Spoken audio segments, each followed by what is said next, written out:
미사팀입니다.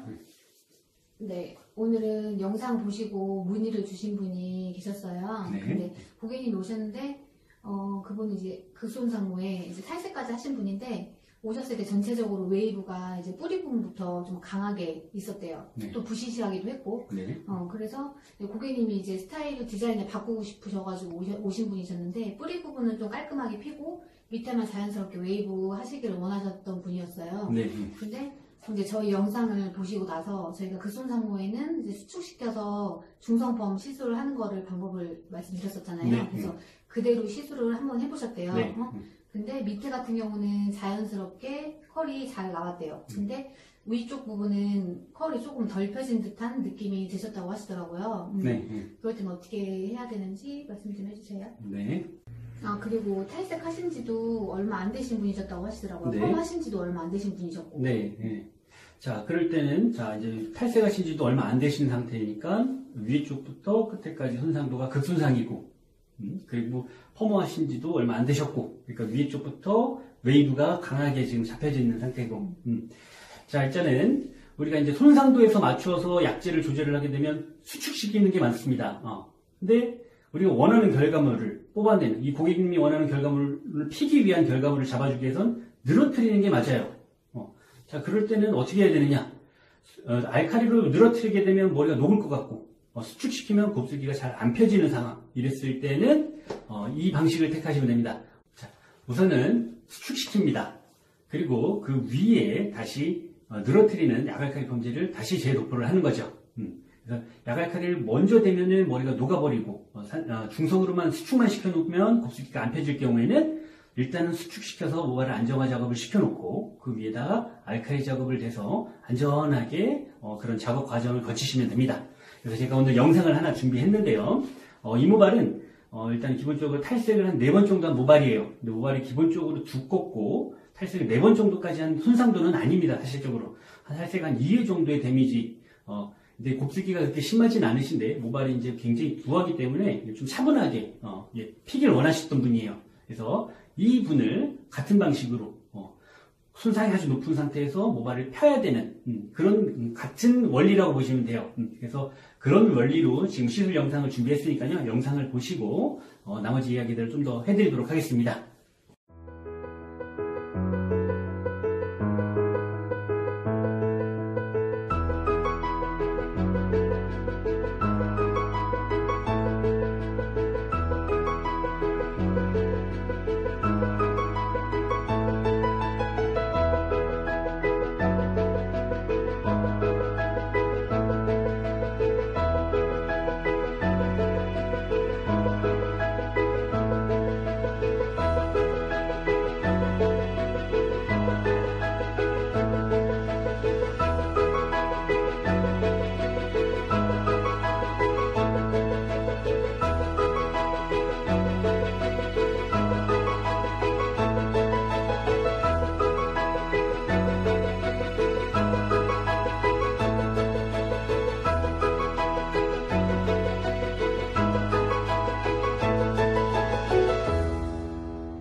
네. 지금 영상을 보니까 1차 연화도 그렇고 2차 연화도 그렇고 80%를 함량을 줄이셨더라고요. 네. 그 이유는 뭐죠? 네. 일단은 지금 모바일 자체가 워낙 손상도가 높은 모바일이기 때문에 제가 이제 이 모바일의 함량은 20% 이상 넘어가면 안 된다. 그래서 사전 작업도 20%하고 후 작업도 20% 했는데요. 예를 들어서 이 정도까지 데미지가 아니다.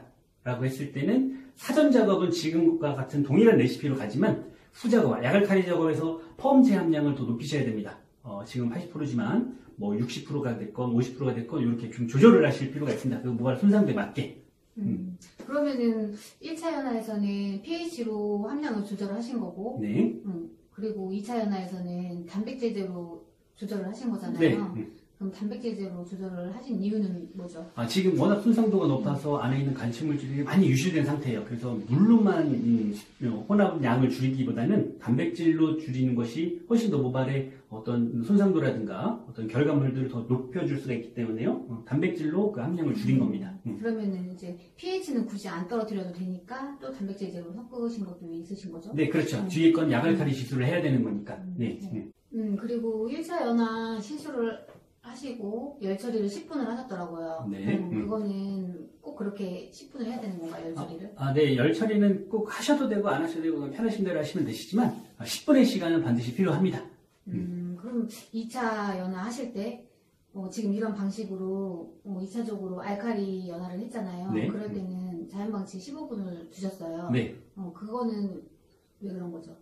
네, 일단은 기본적으로 약제의 파워가 지금 손상도에 알맞게 조절이 돼 있다라고 한다면 한 15분 정도가 이제 적정 시간인데 우리가 이제 약제를 조금 더 강하게 탈 수도 있고 조금 더 약하게 탈 수도 있는 수가 있으니까 그거에 맞춰서 시간을 조금 더 보거나 아니면 시간을 좀 더 짧게 보거나 아니면 뭐 테스트를 통해서 시술하시면 됩니다. 네, 그럼 이제 영상에 나온 고객분 모발이라던가 아니면은 문의 주셨던 분 고객분 모발 같은 경우는 전체적으로 극손상 오셨잖아요. 네. 그래서 그럴 경우에는 이런 방법으로 하면은 되게 좋을 것 같고요. 근데 이제 보면은 위에는 건강한데 밑에는 손상이 심한 그런 분들도 많이 계시잖아요. 네. 그런 분들 같은 경우는 뿌리 부분은 알칼리 시술을 하고 알칼리 연화를 하고 밑에 같은 경우는 중성 연화를 하고 네. 이런 식으로 하시면 좋을 것 같아요. 독보법은 두 가지를 이제 추천해드리고 싶은데요. 첫 번째는 위에 건강모에 있는 약제랑 밑에 손상모에 있는 약제랑 건강모를 바르자마자 바로 손상모를 발라서 한 15분 정도 두는 방법하고, 그리고 두 번째 같은 경우는 위에 건강모 부분을 바르고 어느 정도 나왔으면 밑에 손상모를 전체적으로 한 번 더 다시 도포를 해서 시간을 보는 거랑 그 두 가지를 추천해 드리거든요. 근데 첫 번째 방법 같은 경우는 시간적인 효율성이 있고 두 번째 같은 경우는 안전성이 있습니다. 네. 그래서 이 방식대로 이제 시술을 하시다 보면 훨씬 더 도움이 되실 테니까요. 많이 참고해 보시고요. 오늘 고생 많으셨습니다.